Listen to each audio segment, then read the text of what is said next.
அஸ்ஸலாமு அலைக்கும் வரஹ்மத்துல்லாஹி தஆலா வபரகாத்துஹு. அல்ஹம்துலில்லாஹ். அன்புக்கும் இணையத்திற்கும் உரிய அல்லாஹுவின் நல்லடியார்களே, அருமைய சகோதரர்களே, அல்லாஹுடைய பெரும் கருணையினால் நாம் இப்பொழுது 7வது தராவீஹை நிறைவு செய்திருக்கின்றோம். அல்லாஹு தாலா நாம் செய்கின்ற வணக்கங்களை ஏற்றுக்கொள்வானாக. வரக்கூடிய நாட்களிலும் காலங்களிலும் இன்னும் அதிகமான வணக்கங்கள் செய்வதற்கு நல்லது புரிவானாக. அன்பிற்கினியவர்களே, இன்றைய தராவி தொழுகையிலே சூரத்துல் ஆராஃப் என்ற சூரா ஓதப்பட்டது. அந்த சூராவினுடைய 96வது வசனத்தில் அல்லாஹ் கூறுகிறான். இன்றைய தராவி தொழுகையுடைய 8வது ரக்காத்தில் அது ஓதப்பட்டது.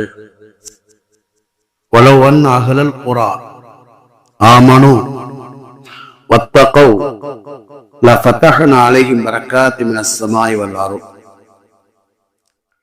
அந்த ஊர்வாசிகள் இறை நம்பிக்கையோடும் இறை எச்சத்தோடும் இருந்திருந்தால் அவர்களுக்கு வானத்திலிருந்தும் பூமியிலிருந்தும் நம்முடைய பரக்கத்துகளை நாம் திறந்திருப்போம். வலாக்கின் கதபு என்றாலும் அவர்கள் பொய்ப்படுத்தினார்கள்.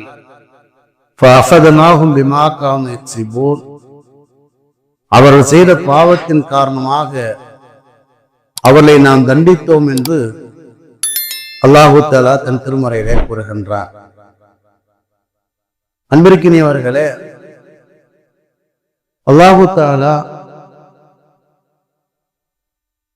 இந்த வசனத்திலே பொதுவான ஒரு செய்தியை கூறுகிறார்.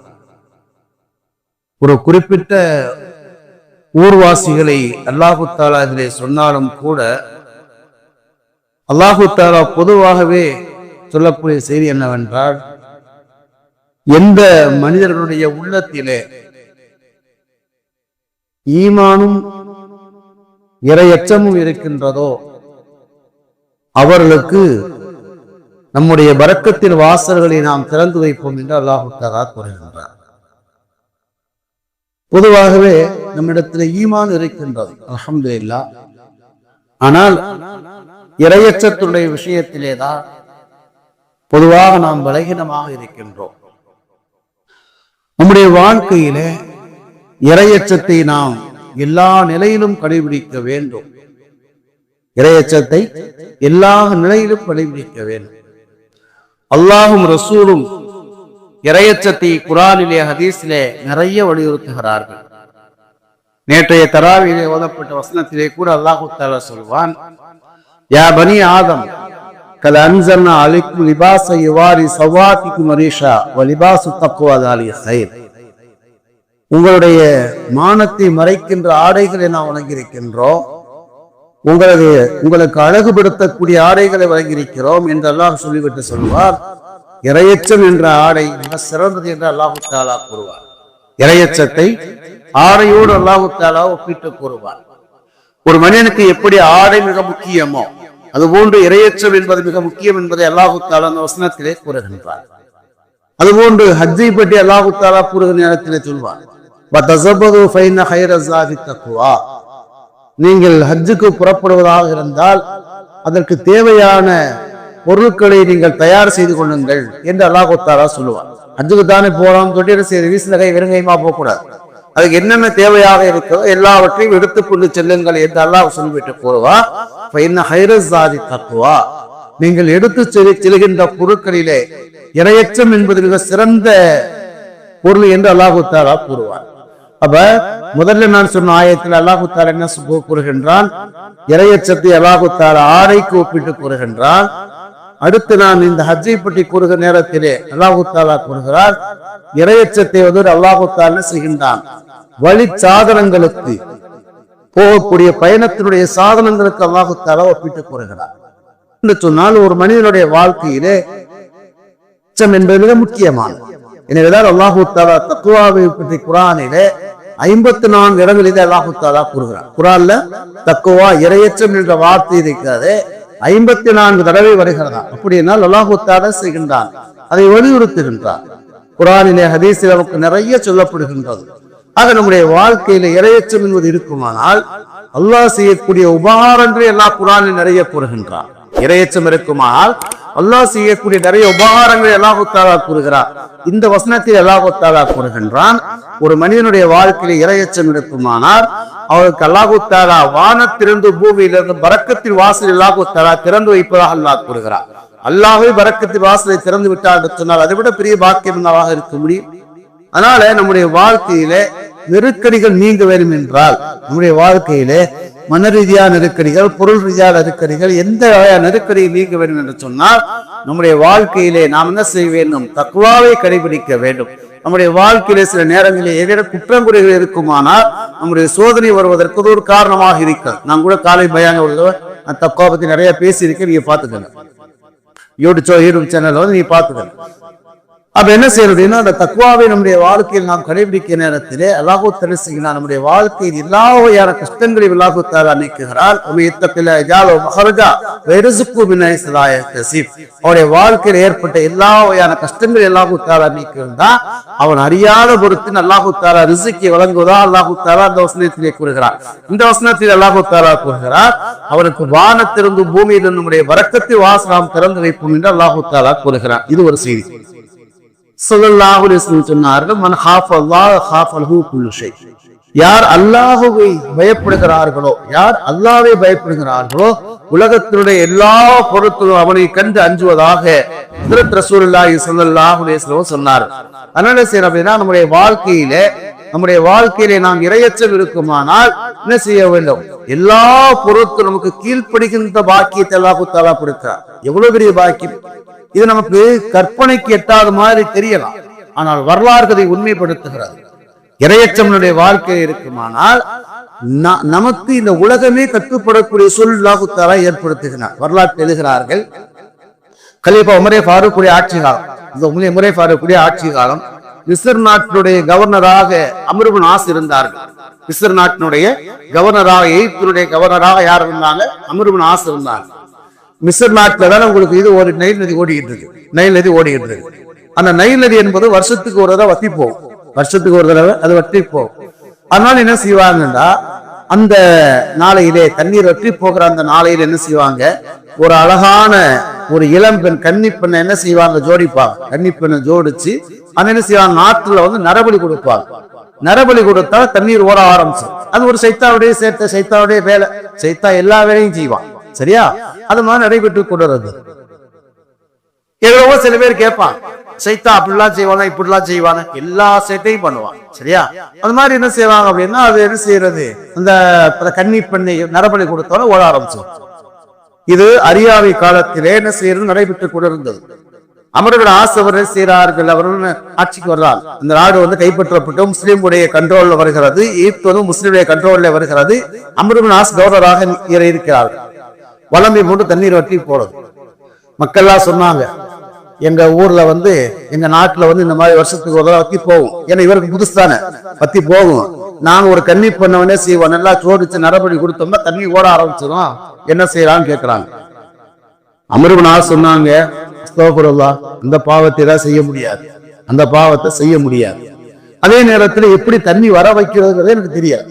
அந்த பாவத்தை செய்ய அனுமதிக்க மாட்டேன், ஆனா தண்ணி எப்படி வர வைக்கிறதுன்னு எனக்கு தெரியல. கலீஃபாட்ட கேட்போம் என்றாக சொல்லி என்ன செய்தாங்க? மதீனாவுக்கு தபாலில் அனுப்புறாங்க. உமரே ஃபாரூக்குக்கு தபாலில் அனுப்புறாங்க.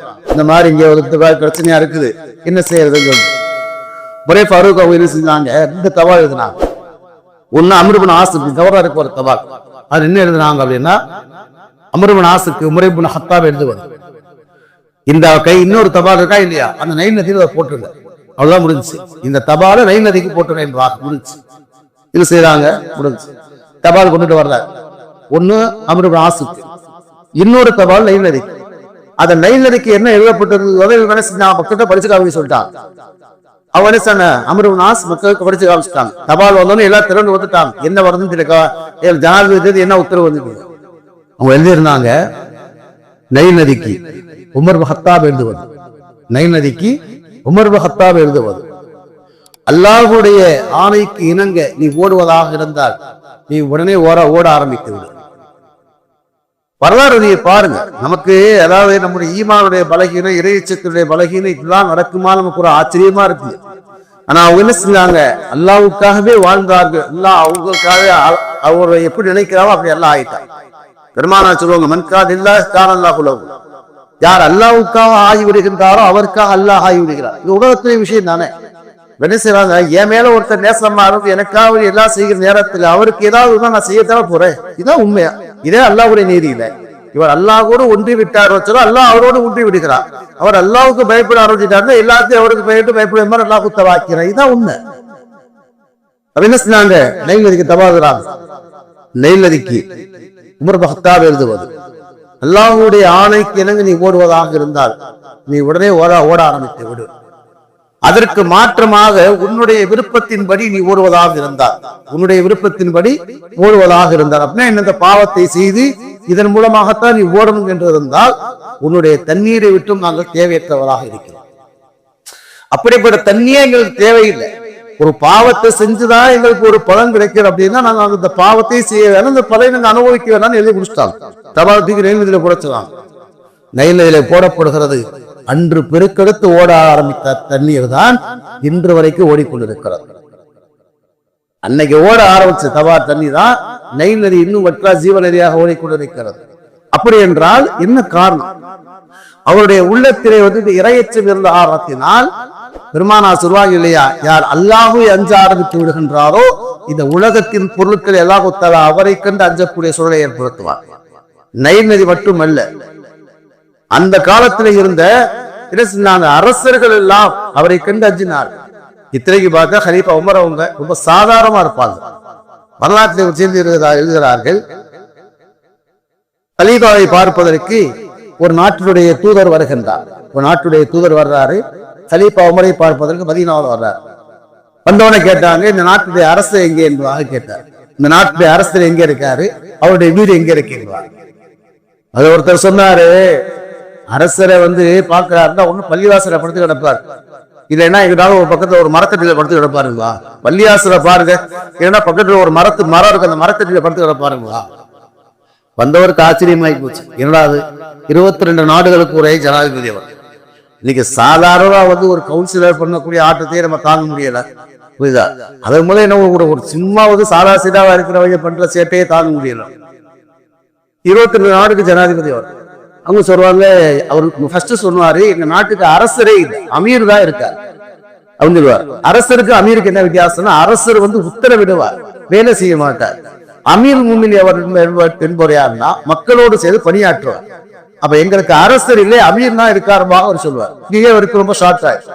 எங்க இருப்பாரு, பள்ளிவாசல படுத்து கிடப்பாரு, இல்லைன்னா பக்கத்துல ஒரு மரம் இருக்கு, அந்த மரத்துல படுத்து கிடப்பாரு.